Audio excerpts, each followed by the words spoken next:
और इस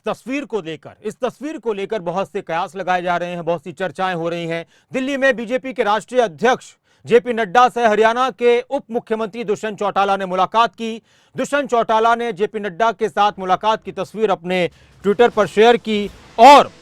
ये लिखा कि भविष्य की राजनीति को लेकर, भविष्य की राजनीति से जुड़े मुद्दों को लेकर, विषयों को लेकर चर्चा हुई है। अब भविष्य की राजनीति को लेकर किस तरह की चर्चा रही होगी, भविष्य में हरियाणा में चुनाव होने हैं, भविष्य में राजस्थान में चुनाव होने हैं, भविष्य में गठबंधन को लेकर भी बहुत सारी चर्चाएं चल रही हैं हरियाणा के अंदर। ये बहुत से ऐसे विषय हैं जिनको लेकर चर्चा हुई है, क्योंकि जब भविष्य की राजनीति को लेकर उन्होंने लिखा है तो इसमें सब कुछ आ जाता है। और इस तस्वीर की काफी चर्चा हो रही है। एक तरफ आप देख सकते हैं कि हरियाणा में बहुत से सवाल उठ रहे हैं, कयास लगाए जा रहे हैं, तो गठबंधन को लेकर लगातार प्रतिक्रियाएं सामने आ रही हैं। जेजेपी के कुछ नेताओं का कुछ कहना होता है, बीजेपी के कुछ नेताओं का कुछ कहना होता है। वहीं अगर बात की जाए मुख्यमंत्री और उप मुख्यमंत्री की, उनकी अपनी एक लाइन होती है गठबंधन को लेकर, लेकिन दूसरे नेताओं की अगर बात की जाए तो वो गठबंधन को लेकर भी बहुत से ऐसे सवाल खड़े कर देते हैं जो चर्चा का विषय बन जाते हैं। अगर हम बात करें विपक्ष की तो वो लगातार गठबंधन को लेकर सवाल उठा रहे होते हैं। फिर आने वाले वक्त में लोकसभा का चुनाव भी है, विधानसभा का चुनाव भी उसी साल होना है, अगले साल, तो बहुत सारे सवाल हैं। जितेंद्र चौधरी हमारे साथ हैं। जितेंद्र, एक तस्वीर जिस पर काफी चर्चा हो रही है, एक ऐसे वक्त में जेपी नड्डा के साथ दुष्यंत चौटाला की मुलाकात, जब गठबंधन को लेकर भी बार बार बीजेपी और जेजेपी से सवाल किए जा रहे हैं। किस तरह से इस मुलाकात को देखा जाए? भविष्य की राजनीति में सब कुछ आ जाता है तो क्या कुछ रहा होगा चर्चा का विषय?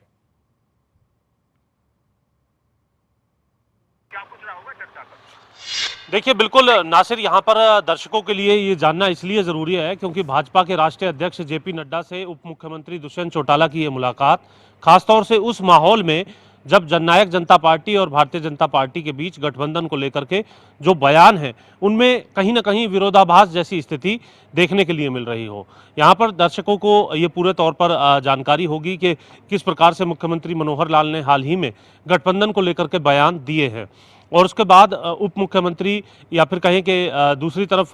जजपा के जो प्रदेश अध्यक्ष हैं निशान सिंह, उनकी तरफ से भी बयानात जो हैं दिए गए हैं, जिन्हें देखते हुए जनता के मन में ये सवाल उठ रहा था कि आखिर गठबंधन को लेकर के स्थिति क्या है, क्या गठबंधन टूटने वाला है या फिर गठबंधन को लेकर के कोई जो अपडेट है उसे जानने की उत्सुकता जो है वो हरियाणा प्रदेश की आवाम के अंदर देखने के लिए मिल रही थी। लेकिन उप मुख्यमंत्री दुष्यंत चौटाला की भाजपा के राष्ट्रीय अध्यक्ष जेपी नड्डा से ये मुलाकात इस बात को कहीं ना कहीं दर्शा रही है कि फिलहाल जो है इस प्रकार से गठबंधन में जो विरोधाभासी स्थिति बनी हुई थी वो अब कुछ अगले दिनों में हम देखेंगे कि वो टलते हुए नजर आएगी, यानी इस प्रकार की जो बयानबाजी है उस पर विराम लगते हुए नजर आएगा। क्योंकि जब भाजपा के राष्ट्रीय अध्यक्ष से एक जननायक जनता पार्टी के प्रमुख नेता और उप मुख्यमंत्री दुष्यंत चौटाला की इस प्रकार की जब मुलाकात होती है तो वो कहीं ना कहीं दर्शाती है कि अभी गठबंधन जो है वो पूरे तौर पर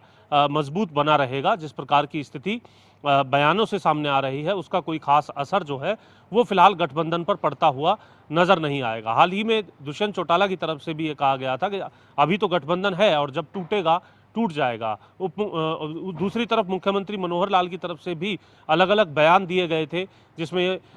कॉमन मिनिमम प्रोग्राम को लेकर के भी उनका कहना था, पेंशन को लेकर के हमने 3000 का वादा किया है, जबकि जननायक जनता पार्टी का ये कहना था कि उन्होंने कॉमन मिनिमम प्रोग्राम को ध्यान में रखते हुए ही गठबंधन जो है वो किया है। शुरुआती तौर पर ये बयान जो है वो काफ़ी चर्चा में रहे थे, जिस वक्त कांग्रेस और दूसरी तरफ भाजपा इस बात को लेकर के इंतजार चल रहा था कि आखिर गठबंधन किसके साथ जननायक जनता पार्टी करती है, किस ओर जननायक जनता पार्टी का रुख रहने वाला है।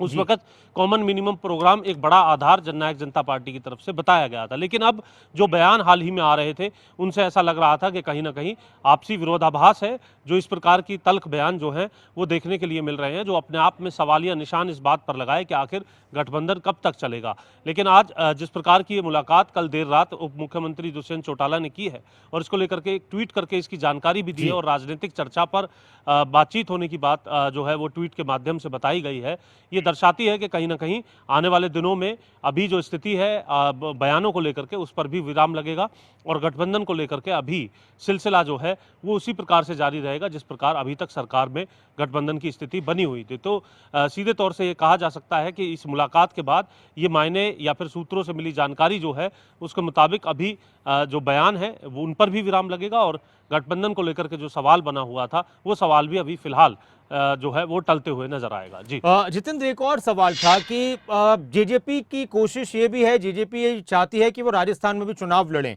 तो इस तरह की भी खबर मिली है कि जेजेपी राजस्थान में किस तरह से चुनाव लड़ेगी, किस तरह की भूमिका हो सकती है दोनों पार्टियों को लेकर, इस पर भी कुछ चर्चाएं हुई हैं क्या? इस तरह की खबरें भी मिल रही हैं?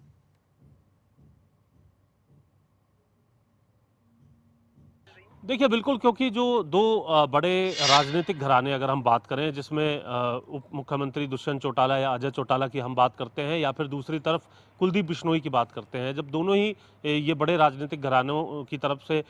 एक और गठबंधन का फैसला और दूसरी तरफ पार्टी में आने का फैसला लिया गया था, तो उसके बाद राजस्थान में जो है पैर पसारने को लेकर के जो तैयारी है वो एक और कुलदीप बिश्नोई भी करते नजर आ रहे थे, और दूसरी तरफ हमने देखा कि इनसो के कई कार्यक्रम और जननायक जनता पार्टी के कार्यक्रम भी राजस्थान के अंदर होते हुए नजर आए थे। कहीं ना कहीं उस चर्चा को भी इसमें देखा जा सकता है, क्योंकि अपने आप में वोट बैंक और जातीय समीकरण की राजनीति बंद कमरे के अंदर सियासी तमाम पार्टी जो है वो बनाते हुए नजर आती हैं, और उसमें अगर फायदा कहीं ना कहीं दिखाई देता है दोनों ही पार्टियों को, तो उस अनुसार जो है उसे कैश करने का काम भी राजनीतिक पार्टियों की तरफ से किया जाता है। तो लाजमी सी बात है, जब इस प्रकार की जब दो बड़े नेता किसी मुलाकात को करते हैं तो उसमें इन तमाम बातों के मायने भी निकाले जा सकते हैं, लेकिन उससे पहले ज़रूरी है जो रिश्ता हरियाणा के अंदर बना हुआ है वो रिश्ता बरकरार रहे, ठीक है, ताकि उस रिश्ते का फायदा राजस्थान के अंदर भी उठाया जा सके। तो हरियाणा के मजबूत रिश्ते के जरिए आगे चल के और क्या कुछ कोशिशें जेजेपी बीजेपी के एक साथ हो सकती हैं, ये आने वाला वक्त बताएगा। बहुत शुक्रिया जितेंद्र इस पूरी बातचीत के लिए, जानकारी के लिए।